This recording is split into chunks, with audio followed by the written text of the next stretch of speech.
Good morning. My name is David Latimer. I'm here to talk about double-blind canine testing. If any of you have ever been on a track like this or have worked with canines, you know that it's possible for a dog to perform a physical act that isn't necessarily consistent with following his olfactory sense. The point of this slide is, if Gary Larson feels comfortable making a cartoon out of a dog false alerting, he feels like there's enough common knowledge about dogs doing that for him to make a cartoon out of it, we may have an issue in the canine industry that we need to address. My question to you is, could we afford to lose canines? Sounds drastic, but based on some recent court decisions and some appellate decisions, there's a possibility that canines could begin to play a much more minor role in police work as well as in pest detection. One of the problems within public service is canines allow us a great deal of authority. They allow us to detain people without really making an arrest. We can hold somebody against their will while our dog searches a car. The dog alerts. We then have the right to hold that person while we take as much time as we deem necessary to search a car. It's a pretty big area of responsibility. A canine alert can serve as a basis for a search warrant. We can come in someone's home or business, perform a search, which seems to contradict the Fourth Amendment. Once again, pretty big level of authority and responsibility.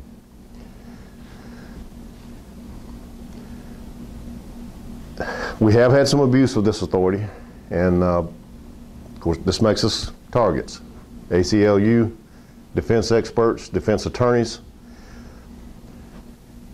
they use ammunition of false alerts. Now, false alerts is a bad term. Nobody likes to use it. But the fact is, what we have to realize is we have a biological detection system here. There are fallibilities built into it. But you also have to say that there is no such thing as a perfect detection system. Electronic, mechanical, whatever, nothing's perfect. And neither are canines. So what we need to do is have a process so that we can demonstrate that we are as accurate as one can be, and more accurate, more frequently right than we are wrong.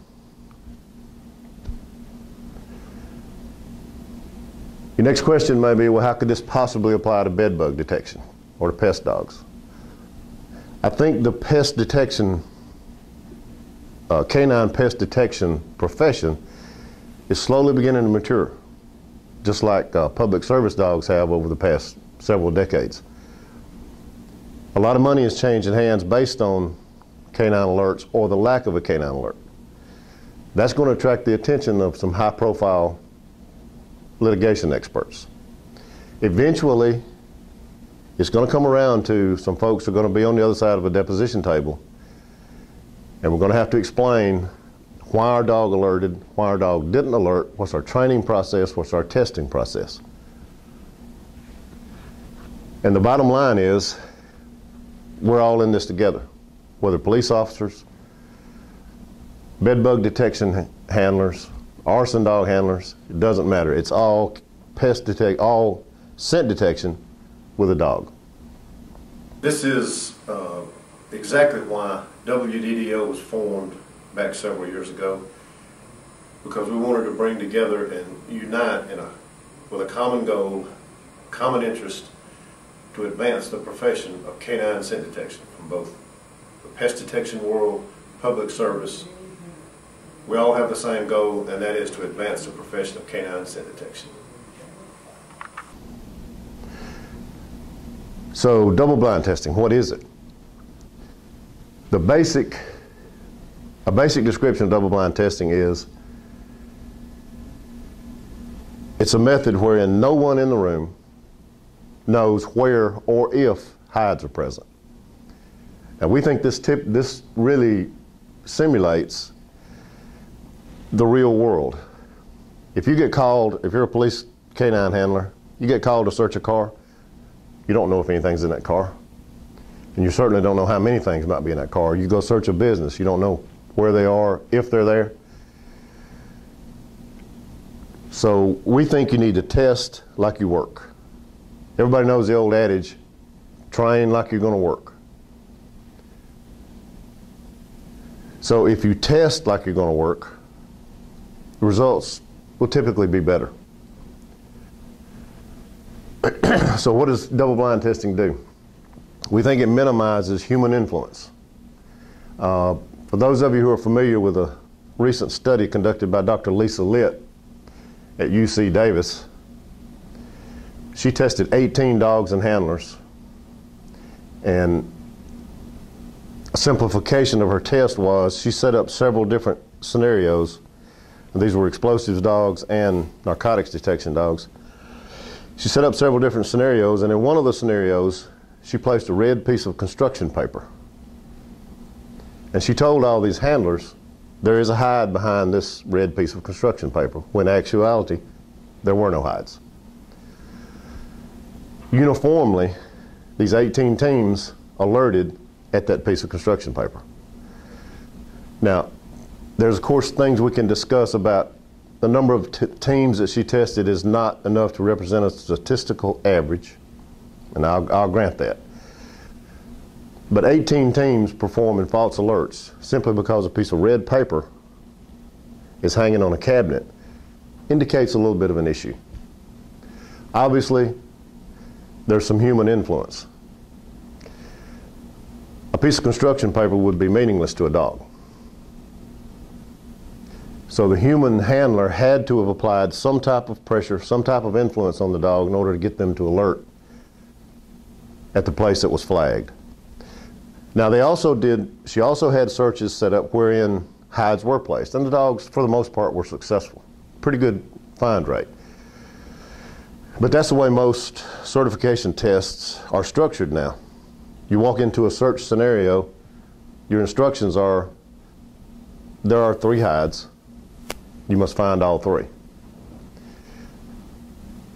We believe you should remove that. You don't need to know how many hides, you also don't need to know if hides are even present. If you can't use your dog to reliably search an area such as this room and make the statement, nothing is there, then there's some kind of issues that you need to address. Your dog needs to be able to find it if it's there, also rule out its presence if it's not there. This form of testing has been used by the scientific community for decades. It is a well-established process by which new methods of detection, new instruments are tested. The medical field has used it for a long, long time, where they incorporate placebos into the real medication. Nobody knows which they're getting. The effects tend to be more realistic. But more importantly for us as a profession is courts tend to view double-blind testing as a valid method of evaluating the performance of a detection instrument. And by the way, I think dogs should be considered, dog teams should be considered a valid detection instrument. We accept that premise, then we can move forward to establishing a reasonable error rate. Also, double-blind testing can identify needs in your training program. If your dog is performing, if you search a blank area, your dog false alerts a couple of times, obviously one of a couple of things have happened. Either the handler is exerting undue influence over the dog, or the dog has become imprinted on some extraneous odor. And you can kind of help figure that out if you do double blind. Now, the other thing that people raise objections to double blind testing about is, well, if the testing official is trying to judge whether or not my dog is working, he needs to know where the hides are in order to figure out whether or not my dog is really doing what it needs to be doing, searching. Well, if your dog is searching, that kind of judgment call, that kind of subjective interpretation of a dog's search behavior is really unnecessary. If you can demonstrate the fact that you can walk into a blank room, search a blank car, and not alert, you don't really need a judgment call. You don't really need a subjective interpretation of search behavior. And under double-blind testing, the way you pass or fail is you find the target odor or you don't find the target odor. It really gets the whole testing process back to a much more objective perspective. Another frequent objection we hear to double-blind testing is, well, I don't know when to reward my dog. Well, how do you know when to reward your dog when you're on the street? If the guys already knew dope was in the car, what they call you for?